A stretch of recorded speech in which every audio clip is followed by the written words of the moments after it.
की म्हणजे आपण म्हणतो ना, मनाच्या अवस्थेवरती, शरीराच्या अवस्थेवरती, बुद्धीच्या अवस्थेवरती, प्रज्ञेच्या आणि बाकी धीमती बुद्धीच्या अवस्थेवरती सुद्धा जे जे काही आतमध्ये जाणवत असे ते जणू काही विजेचा करंट लागावा अशा पद्धतीचे ते सगळे महाराजांचे आविष्कार असत. त्या पद्धतीने महाराज ते अनुभव त्या त्या मंडळींना देत असत. तर हे फोटोग्राफरचे गोष्ट आपण ऐकली.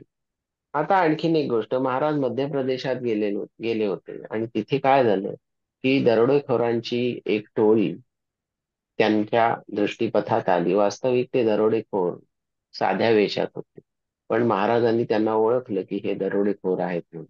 आणि मग महाराज त्यांच्यावर बरसले अक्षरशः. ते म्हणे, तुम्ही हे काय करताय?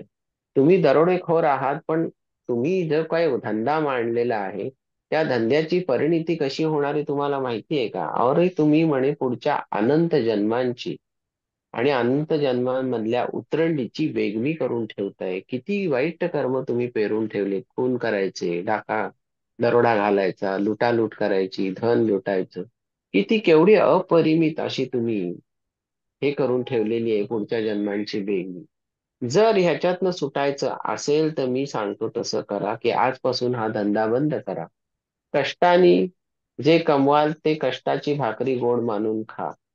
आयुष्यभर सरकारी यंत्रणेला आणि पोलीस यंत्रणेला घाबरून दिवाभितासारखं कडेकपारीमध्ये डोंगरामध्ये लपून छपून आयुष्य काढण्यापेक्षा आणि सर्वसामान्य जनतेला लुटण्यापेक्षा कष्टात कष्टाने तुम्ही काय ते कमवा, मातीतून मोती पिकवा.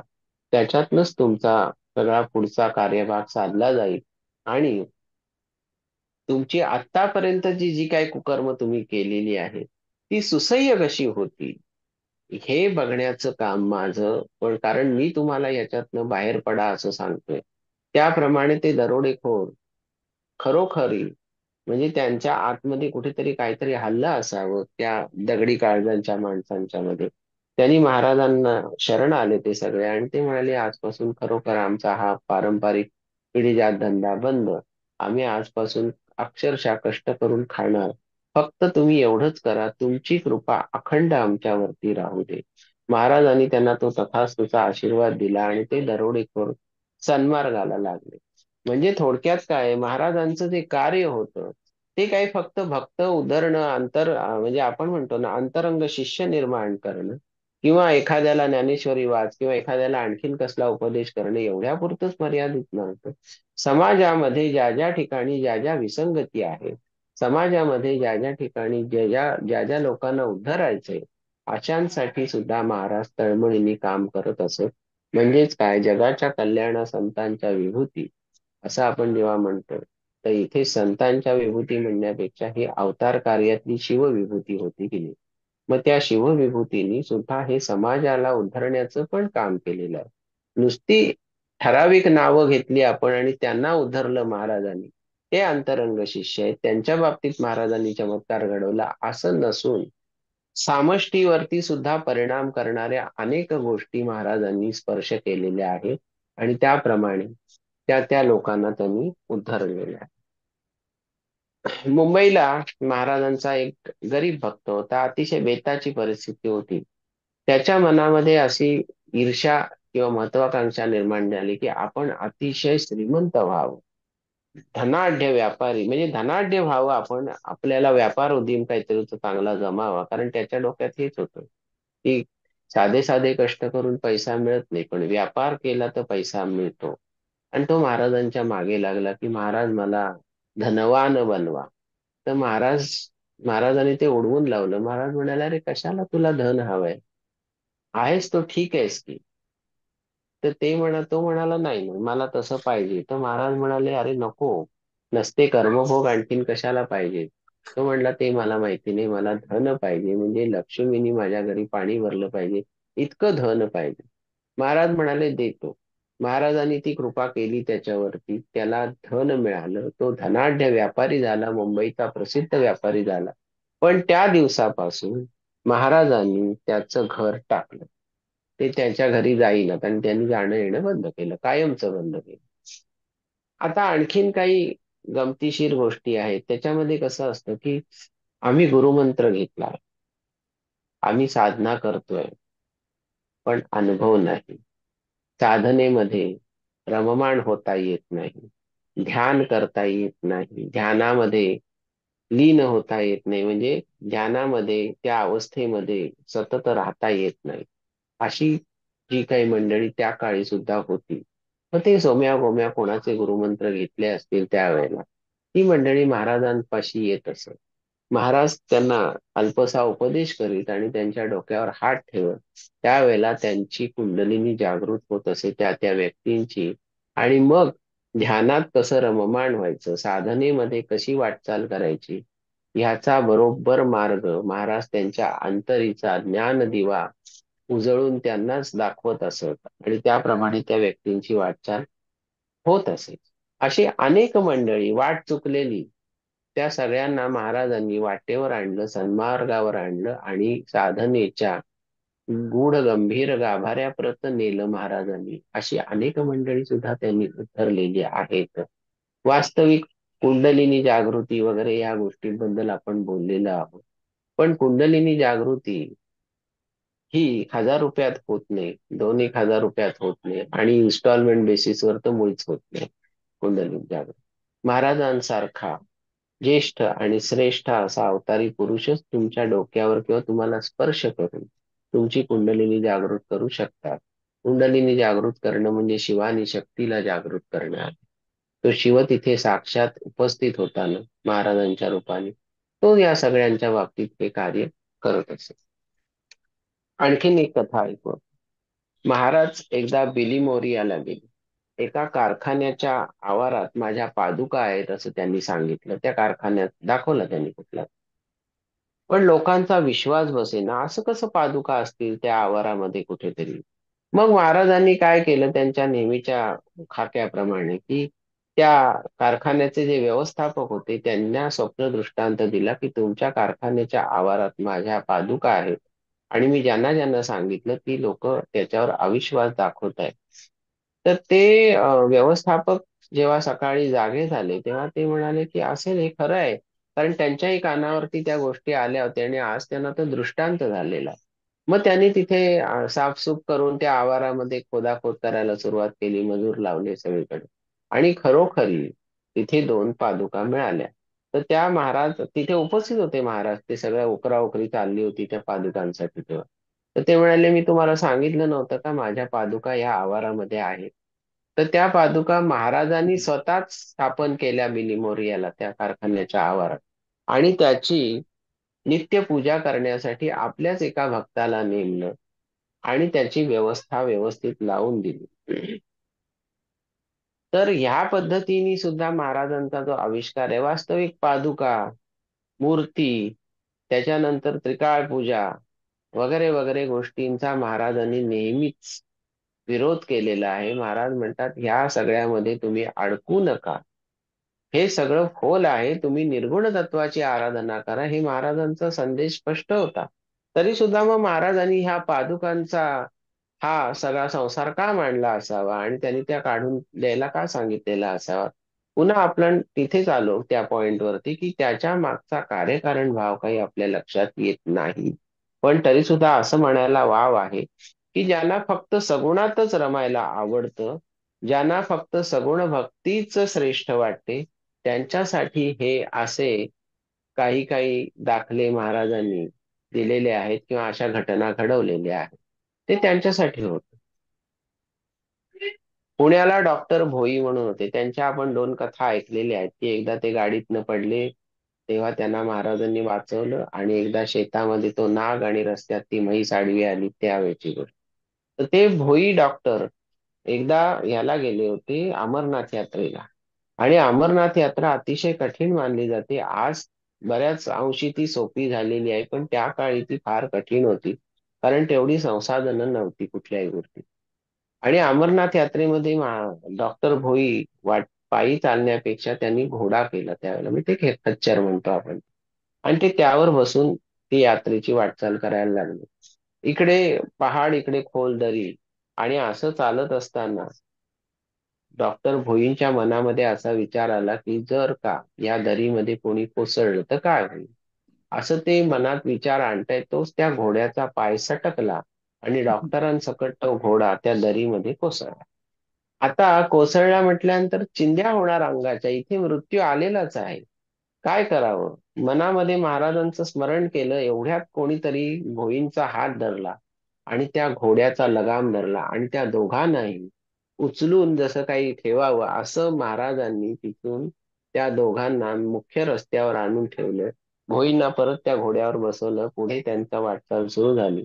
तेव्हा भोईंच्या लक्षात आलं डॉक्टरांच्या, की हे वाचवणारे जे महाराज आहेत, ते किती ठिकाणी आपल्याला त्यांनी वाचवले आतापर्यंत. म्हणजे रेल्वेतनं पडताना वाचवलं, आज इथे अमरनाथच्या दरीमध्ये वाचवलं, नंतर नागराजाच्या तावडीतनं वाचवलं, ज्या म्हशीनी आपल्याला जे ठोकरलं असतं त्या गोष्टीमधनं वाचवलं. म्हणजे थोडक्यात आपल्याला असं लक्षात येईल की डॉक्टर भोईंच्या वरती आलेलं मृत्यूचं गंडांतर महाराजांनी तीनदा निवारलं. ह्याच्यासाठी त्या भक्ताची सुद्धा तेवढी निष्ठा लागते. डॉक्टर भोईंची तेवढी निष्ठा होती महाराजांवरती. आता महाराजांकडे अनेक माणसे येत असत. त्याच्यामध्ये काही श्रद्धाळू भक्त होते, काही गर्वाने फुगलेले पंडित होते, किंवा उगीचच परीक्षा घ्यायला येणारे काही महाभाग होते. तासन तास गप्पाष्टक करून उगाचच काहीतरी गोष्टी काढायच्या, खल करायचा, पान तंबाखू खायचं, सिगरेटी ओढायच्या महाराजांच्याच घेऊन तिथे. हे असले करणारी पण लोक होती. त्याच्यामध्ये डावपेच खेळायचे, महाराजांना कोडी घालायची, नको नको ते प्रश्न विचारायचे, मग ब्रह्मांडांची रहस्य सांगा वगैरे वगैरे. महाराज एखाद्या ती लहान मुलं जसे काही काही वेडेवाकडे प्रश्न विचारतील अशा रीतीने महाराज या सगळ्या प्रश्नांना ट्रीट करत असत आणि त्यांची त्या माणसांच्या लायकीप्रमाणे उत्तरं देत असत. ब्रह्मांडांची रहस्य सांगा म्हटल्यानंतर महाराज काय गुढाती गूढ तत्वज्ञान त्यांना सांगणार का? ते त्यांच्या भाषेमध्ये त्यांना जी पटतील त्याशी उदाहरणं देऊन ते सांगणार ना त्यांना. तर अशी जेव्हा सगळी मंडळी येत असत, तेव्हा काय व्हायचं? जसा मनुष्य येईल तसं त्याला उत्तर मिळत असे, कारण त्याच्या आतमधला भाव काय आहे तो महाराज चटकन ओळखत असत. की तू कुठल्या भावाने मला तो प्रश्न विचारलेला आहे, मग तू खरंच श्रद्धा आहे का, तुझ्या अंगामध्ये पांडित्याचा अहंकार माजलेला आहे, का तू नुसताच एक टाइमपास करायला, शब्दछल करायला इथे आले आहे, आणि का मला शब्दात पकडण्यासाठी आलाय, का नुसतंच तू फुकटच्या सिगरेटी फुंकायला आले की फुकटचे पान तंबाखू खायला आले. महाराजांना बरोबर माहिती असे. मंडळी एवढी पोचलेली होती की महाराजांची बाटली घेऊन स्वतः दारू पिण्या इतपत सुद्धा महाराजांच्या समोर मंडळींची तयारी झालेली होती. कारण त्यांना माहिती होतं की महाराज अनेक वेळा दुर्लक्ष करतात या सगळ्या गोष्टींकडे. महाराज काय म्हणत असतील, बाबा तुझ्या प्रार्थनात ते जर असेल माझ्या बाटलीतली दारू पिणं तर पी, त्यातून तुझा उद्धार व्हायचा असेल असं तुझा जर खोटी आशा वाटत असेल तर ती होईल सुद्धा. आणि तसं तुला वाटतं पण मी तुझा उद्धार करीन असं काही शाश्वती नाही याच्यामध्ये, की तू माझ्यातली दारू पेलस म्हणून मी तुझा उद्धार करीन. सदाशिव काळकर नावाचे जळगाव जिल्ह्यात रावेर गावामध्ये राहणारे गृहस्थ होते. तर एक दिवस त्यांच्याकडे देव नावाचे आडनावाचे एक मनुष्य आला त्यांच्या घरी, आणि त्यांनी सांगितलं की तुम्हाला शंकर महाराजांचा निरोप घेऊन मी आलोय, शंकर महाराजांनी तुम्हाला भेटायला बोलवलं. तर काळकर त्यांना म्हणतात की कोण शंकर महाराज, मी तर काही ओळखत नाही, बरं तुम्हाला त्यांनी निरोप दिलाय तो कशासाठी? तर ते देव म्हणाले की मला काही माहिती नाही बाबा, मला कशासाठी निरोप दिलाय, पण तुम्हाला असा असा निरोप आहे, तर तुम्ही महाराजांच्या दर्शनाला याल का? तर ते म्हणाले मी ओळखतच नाही तर दर्शन कुठलं? तर ते म्हणाले हे बघा, मी निरोपाचं काम केलेलं आहे आणि तुम्हाला जर महाराजांनी भेटायला बोलवलंय तर महाराज आता त्र्यंबकेश्वर क्षेत्री राजाभाऊ अकोळकरांच्या घरी आहे, तर तुम्हाला यायचं तर तुम्ही तिथे त्यांना भेटू शकता. काळकरांनी क्षणभर विचार केला आणि ते म्हणाले ठीक आहे चला, येतो मी तुमच्याबरोबर, घेऊन जा मला कोण शंकर महाराज आहेत त्यांच्याकडे. आणि मग ती मंडळी, ते दोघं जण नाशिक मुक्कामी आले. नाशिकला एक रात्र काढून दुसऱ्या दिवशी सकाळी ते राजाभाऊ अकोळकरांच्या घरी गेले. त्यावेळेला महाराज तिथे तक्क्याला टेकून बसलेले होते, लोडाला टेकून. आणि जेव्हा काळकर तिथे समोर आले तेव्हा काळकर त्यांना बघून चमकले. सदाशिवराव काळकर का? सदाशिवराव काळकरांनी 22 वर्ष उज्जैनला महाकाळेश्वराची सेवा केलेली होती. आणि एक वर्ष त्यांना असं दिसलं की पहाटेच्या वेळेला जी महाकाळेश्वराची भस्मारती होते, त्या भस्मारतीचा जो शृंगार केला जातो महाकाळेश्वराला, त्या शृंगारामध्ये त्यांना तीन व्यक्तींची दर्शनं झाली होती. त्यातल्या दोघांना त्यांनी ओळखलं. एक होते अक्कलकोटचे स्वामी समर्थ, दुसरे होते शेगावचे गजानन महाराज, आणि तिसऱ्या व्यक्तीला मात्र त्यांना ओळखता आलं नाही, कारण त्यांनी कधी पाहिलंच नव्हतं. जेव्हा काळकर अकोळकरांच्या तिथे महाराजांच्या समोर येऊन उभे राहिले आणि त्यांनी जेव्हा महाराजांच्या दृष्टीला दृष्टी भिडवली, तेव्हा त्यांच्या असं लक्षात आलं की अरेच्चा, आपल्याला जे तीन पुरुष दिसलेले होते त्या ज्योतिर्लिंगामध्ये, त्यातला तिसरा पुरुष ज्याला आपण ओळखलं नाही, तो हाच आहे समोर बसलेला. आणि मग तेव्हा ती आपण म्हणतो ना, जे काय आतमध्ये उमलून आलं काळकरांच्या आणि त्या प्रज्ञेमध्ये त्यांच्या जे काही झालं निर्माण, तेव्हा महाराज म्हणाले, अरे आलायस ना दर्शनाला माझ्या निरोपानुसार, तर आता प्रसाद घे. प्रसाद म्हटल्यावर त्यांनी उजवा हात पुढे केला, तेव्हा महाराजांनी त्यांच्या हातावर 2-3 थेंब भांगेचे टाकले. आणि ते त्यांना कळलं की ही भांग आहे सदाशिवराव काळकरांना. तर ते म्हणाले, ते प्रसादाकडे बघत राहिले, तेव्हा महाराज म्हणाले, अरे प्रसाद घे. ते म्हणे, काही संकोच बाळगू नको, घे तो प्रसाद. त्यांनी काही संकोच बाळगला नाही, ते भांगेचे थेंब त्यांनी पिऊन टाकले. ते प्यायल्याबरोबर काळकरांची समाधी लागली. त्याला भाव समाधी म्हणू आपण. ती समाधी लागली आणि जेव्हा ते पुन्हा लौकिकामध्ये आले, समाधी जेव्हा त्यांची उतरली, तेव्हा महाराज त्यांना म्हणाले, ज्ञानेश्वरीचा अभ्यास केलायस का? ते म्हणाले, अभ्यास नाही, पण वाचनामध्ये ज्ञानेश्वरी माझ्या आहे. तर महाराज म्हणाले, ठीक आहे, इथे ही ज्ञानेश्वरी आहे, ती घे, उचल आणि 13वा अध्याय काढ. 13व्या अध्यायामध्ये गुरु कसा असतो आणि गुरुच्या वर्णनाचे वर ओव्या माऊलींनी लिहिलेल्या आहेत, त्या वाचायला सुरुवात कर. त्यांनी तो 13वा अध्याय वाचायला सुरुवात केली. महाराज समोर बसले आणि महाराज ते जिथे अडत होते तिथे त्यांना तो अर्थ समजावून सांगत होते, की गुरु कसा असतो, गुरुची महती काय, गुरुच्या प्रती भाव कसा असावा लागतो, गुरु कसा शिष्याला आपल्याकडे खेचून घेतो, इत्यादी इत्यादी माऊलींनी वर्णन केलेलं आहे त्याच्यावर.